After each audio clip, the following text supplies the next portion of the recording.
I find musical success stories in films can often, they live or die on the actual strength of the music, I find, because you need to abide by the story and believe in it. And in this, the music's brilliant. How important was it for you to ensure that that was such a integral part of this? I think there's like 7 songs in the film. I went through about 40 or 50 songs before selecting these. So I think I agree with you. I think it's vital that the songs work. If the songs don't work, the film's not going to work. I think that's kind of the bottom line of a musical, basically. You know, and how I judge any musical that I watch is like, if I don't like the songs, I don't care what they're saying in between the songs. I'm dreading the next musical moment in this film. So, pretty important. Because I mean, this is your first kind of bigger budget, sort of A-list cast production that you seem to have made. I was wondering, how did you find that experience? Was it any different to usual? Not really.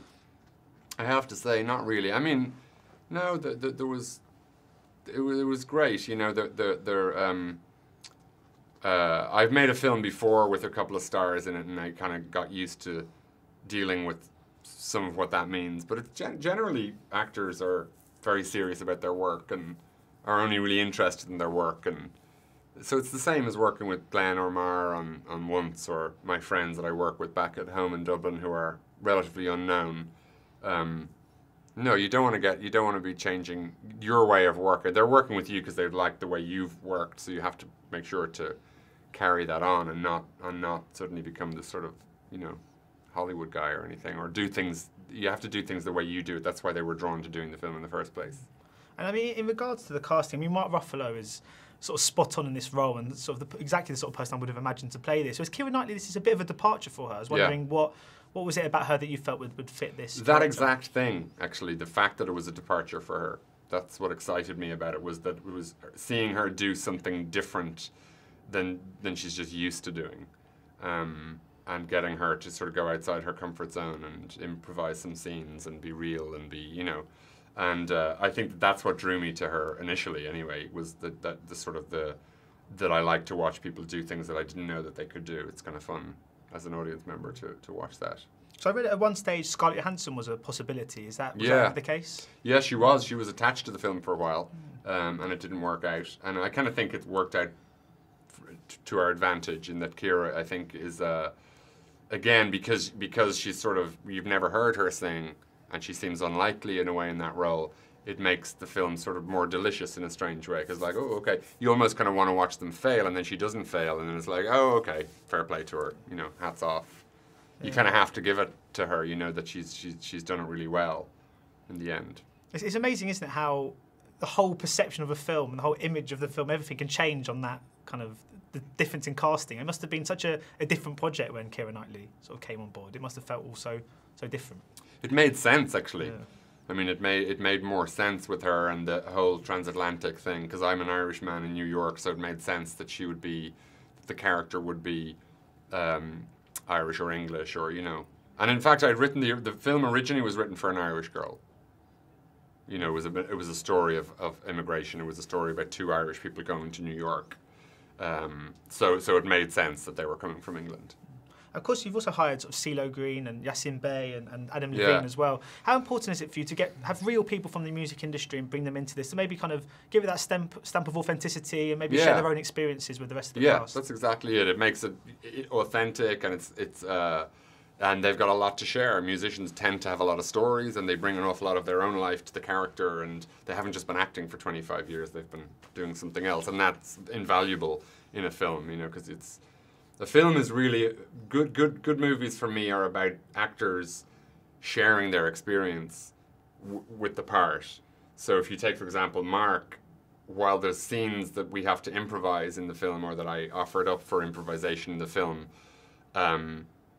he's improvising, but he's improvising based on a wealth of experience. So he knows what he's doing when he's improvising. He's not just jamming. He's not, you know, and that's what sort of makes that very exciting. And really what all actors really are doing is they're bringing, this is the part that I bring to this film. This is my experience of the world. This is how I saw the world, and this is yours now for your movie.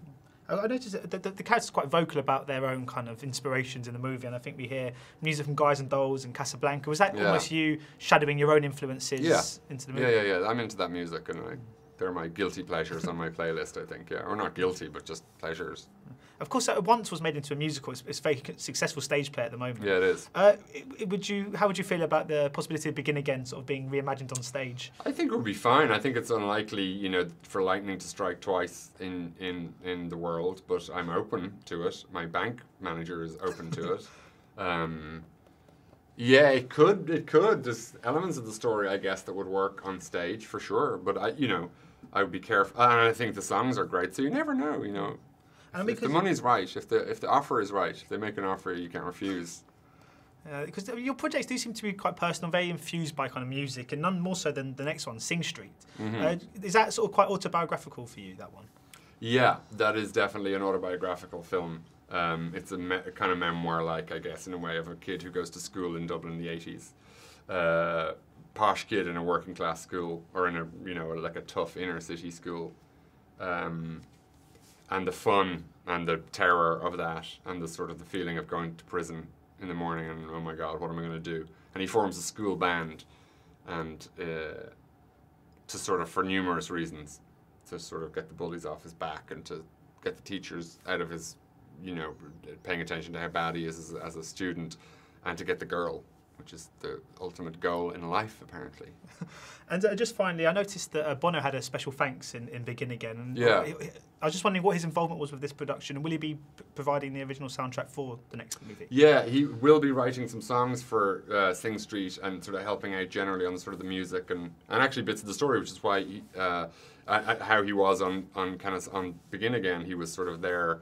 I pitched him the idea very early on. I remember meeting him and sort of saying, "What are you doing after Once?" And I threw this thing at him, and he immediately liked it. I think I texted him that night on the way home saying, because the film used to be called "Can a Song Save Your Life?"